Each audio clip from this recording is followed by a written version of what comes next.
had Trent Robinson on last week. And Yes. And you know how I said, on the occasion, when I'd had a couple of drinky poos, I would offer Trent Robinson some free coaching advice. Did I tell you that? Yes. Okay. Another victim's about to join us. Another victim is about to join us. Joining the run home with Joel and Fletch, the great Michael Madge Maguire. Welcome to the run home with Joel and Fletch. G'day, Madge. G'day, boys. How are you? So, Madge, does he text you or ring you at ungodly hours? What's his go? What have I done, Madge? Fletchy is right. He does send a random text message every now and then, so I have a bit of a smile on my face. But I've got to say, he comes up with a couple of good ones every now and then. But, always appreciate it. Madge, even a broken clock is right twice a day. Don't engage with him, Madge. Please don't engage with him. You just encourage him. What do you got for him, Brian? I'm just seeing how's the camp going, Madge? We all sweet? Yeah. No injuries? We saw. We're all through, please. Bestie's all good. Yeah, mate, he's had 2 real solid days training. We had training this morning. He got through again, so he's actually been great. You know, they manage the players, I guess, like a Formula 1 car these days, so everything's measured. And so Bestie had a bit of a quieter week early, but he's jumped into the last few sessions. Was there any temptation, Madge, to put Joseph Sua'ali'i in? Did that come across the selectors' table or your minds? Did you? Basically, he's saying, did you read? He's not a prolific tweeter, but he tweeted, Joseph we trust, didn't you? No, I just said, hear me out. Hear me out. I'd had a few. Well, sell it to him. Sell him to the coach. No, I don't want to sell it to him. He's picked it. You had a few too? No, I did have a few. Yeah. That was when Lucifer got his lips around me again. I wanted to. I didn't get that one. I definitely didn't get that one, Fletch. No, this was more. I put that out to the public. Yeah. I did a poll. Was there any temptation to? I know he's in the squad now. He's in the top 20. But did you think he might just be short of a run? Yeah, pretty well. I mean, we obviously have all those considerations, but Bestie in the last sort of month really has been playing some great footy. And because he has been playing footy, I felt that I wanted to go with someone that sort of probably had a few runs under their belt. And unfortunately for Joe, that wasn't to be. But he's been fantastic in and around the camp. He's a real pro, Joe, and he's jumped in. And they're a really tight group, and it's really enjoyable getting to training with them all. Madge, the state is going to be loving having Bradman Best there because first time he was unbelievable. We know he's going to be great again. But the question is, when Tommy Turbo comes back with that tease, it was like cheese on a trap. Can you take us through the conversations that you had with yourself and the selection committee ahead of Tommy Turbo playing, watching him play, your mindset around that time? Because, gee, it must have been tempting. Yeah, definitely, Joel. Obviously, Tommy's a champion and, he's a player, I guess, that has just come back, not having a run. And, you sort of look at him playing in the centres, and that's obviously a spot that we wanted to select for. And, it's different movements, different fatigue comes into your game, and I felt it wasn't right putting someone out there that hasn't been sort of playing for a number of weeks. And when you had Bestie playing for the last month, playing the way he has and showing what he showed last year, well, it sort of became a pretty easy decision. But, Tommy was definitely considered, so was Joey. I'm fortunate that I had some good depth there that we can have a look at. Hey, Madge, the selection of Mitch Barnett, I'm so happy for him. He's been enormous for the Warriors the last couple of years. What was the idea behind that? I mean, we say never change a winning team, but Olakau'atu unfortunately has made way. What were you thinking about putting Mitch in?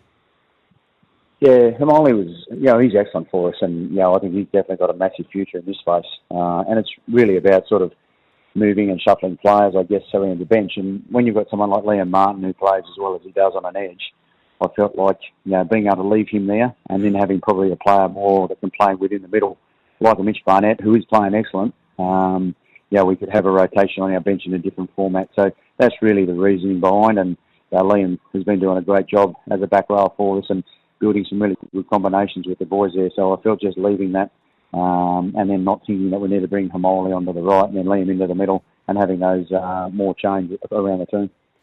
Brian, they say winning wallpaper, or when's the best time to change the roof, Brian?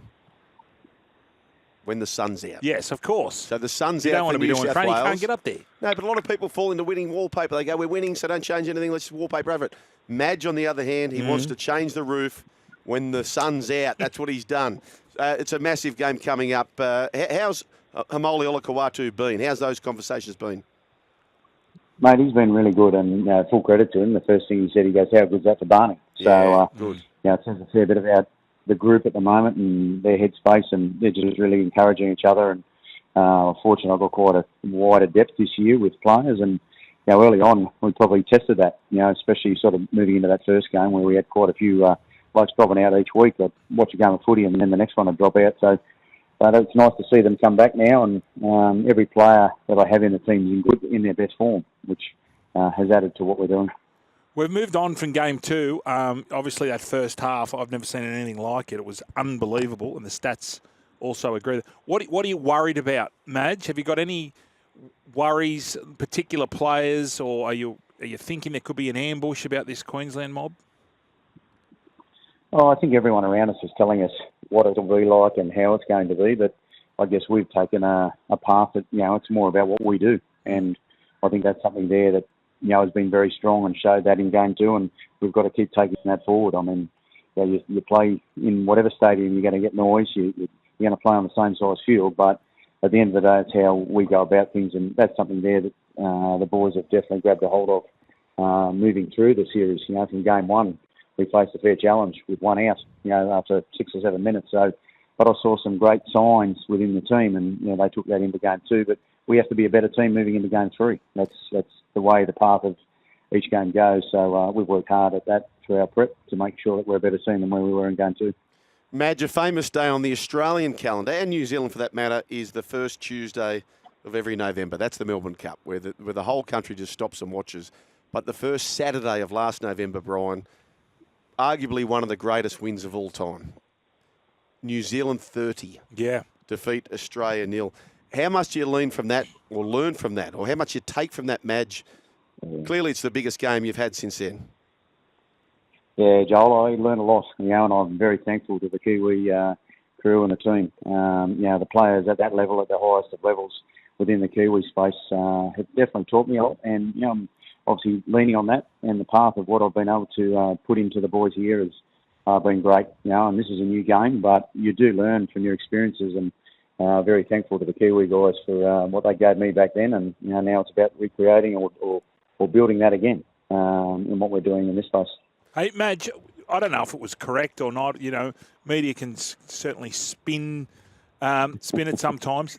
Sure. The Caxton Hotel, driving past there on the bus, they were saying that you were keen for that. How true was that comment? 100% true, Fletch. Oh, okay. I wasn't aware that you couldn't do it, but we've learned a lot about the history of the Origin team, and way back in '85 when Steve Turvey Mortimer took the bus down the street, and I wasn't aware that it's been locked off for a long time, but it would have been nice to be able to experience something there that the boys have now got the knowledge of. Yeah. I went to the highest of highs in the police force here in Brisbane, and they knocked it on the head straight away and said it hasn't been done for years, obviously because of the way the world's shifted.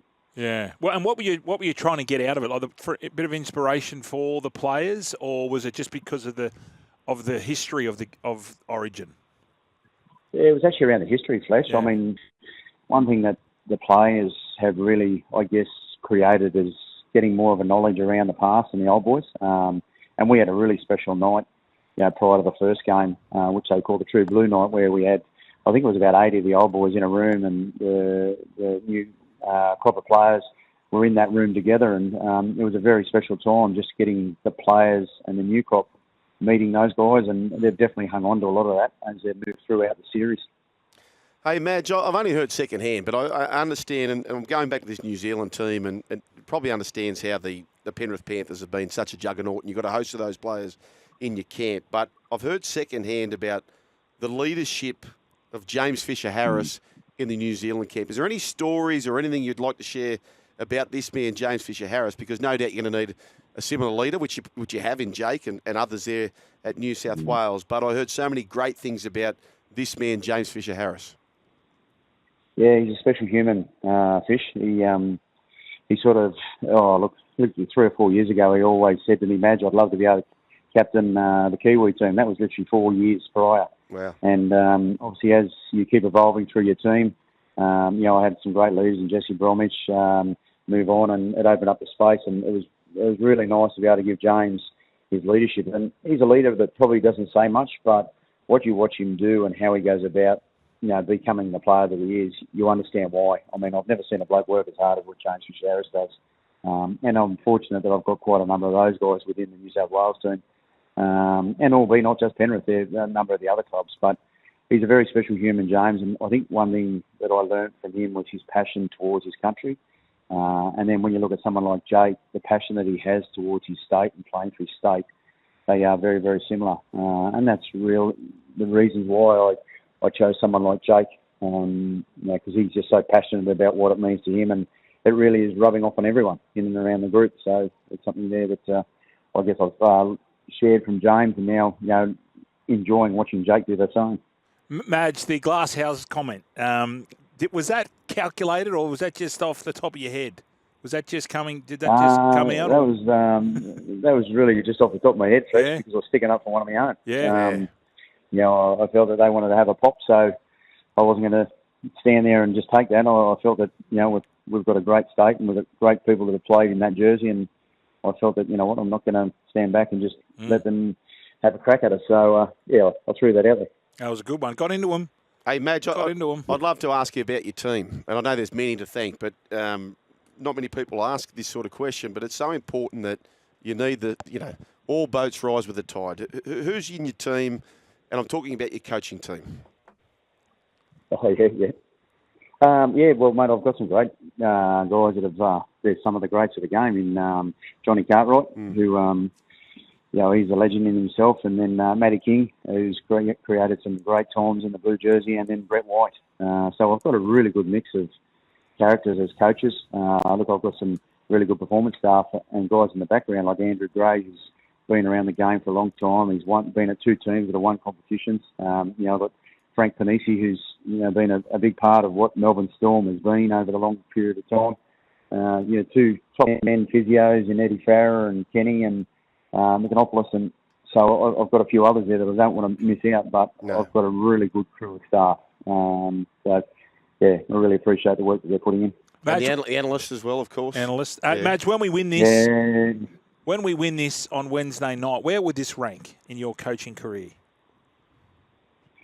Well, let it happen first, I guess. No, it's going to happen. It's going to happen. Look, Well, we all believe, and that's exactly our belief. But look, I've really enjoyed coaching this group. Yeah. I can't tell you. I mean, I've had some very special moments across the game, and some very special group of men together, and this is definitely up there with that special group. I've just throughout the sort of the 6 to 8 weeks that we've had together, I've really watched the team develop and change over time, and the connection between the players is something there that I've seen in grand final winning teams, international teams. So, look, we've got to use that now come Wednesday. And I know that they're all looking forward to in a couple of days' time. Hey, Madge, you're going to get it done, and you're going to complete the trilogy. You've won it at NRL level, broke a drought for South Sydney. You've won for New Zealand, smashing Australia 30-0, and you're about to get the trilogy with New South Wales, winning at Suncorp Stadium. So those three things, breaking a drought for South Sydney, one of the biggest clubs in the world. Australia being beaten by New Zealand, which you're coaching, 30 blot in a big final. And now the ultimate test, New South Wales to win in a Game 3 decider at Suncorp Stadium. It's going to happen for you, mate. And Fletch and I, we have no doubt, do we, Brian? Very confident. Yep. Very confident. Go after it, Madge. Good on you, mate. Go Best after of luck. Good on you, boys. So thanks for the chat, boys. Really appreciate the support. 2 bits of advice only. Smile when you go there because you've always wanted this. And the second one, next time I text or call you, brush me. Yeah. Good on you, Madge. Thanks for joining the Run Home with Joel and Fletch. Good on you, boys. See Good you, on you, mate. Joel. Good on See you, you, Fletchy. There he is. What a great man to be at the helm, Brian. Yes. I just got a feeling that I've just, not only with our players. My hairs are standing up. I know we're winning. With Madge and how passionate. We had a beer way back at the start of the year when we got all those ex-players around, and it was quite emotional actually. We were all sitting around, and Greg Brentnell spoke, Benny Elias spoke, Ciro spoke, and it was just talking. Madge wanted to get that out, that message out, what this jumper meant, because he was just sick, and we're all sick of this Queensland spirit. The Queensland have obviously been very, very good. Yep. But there is no difference between our spirit and their spirit. Yep. I think that's all bullshit. Yeah, we've got a break, but before we do so, a private message to the Sparman, who is the president of our punters club. Sparman, if you listen to that, I pleaded to you a week ago to put the whole holy balance, that is the balance, on New South Wales to win Game 3 of the State of Origin. Sparman, if you are a true leader of this punter club, please. He's not a risk taker, is he, Sparman? No, but that's not taking risks, Brian. No, I know, but I'm just saying he likes to just. He's an engineer, isn't he? Yeah. Yeah, he's too smart for his own good.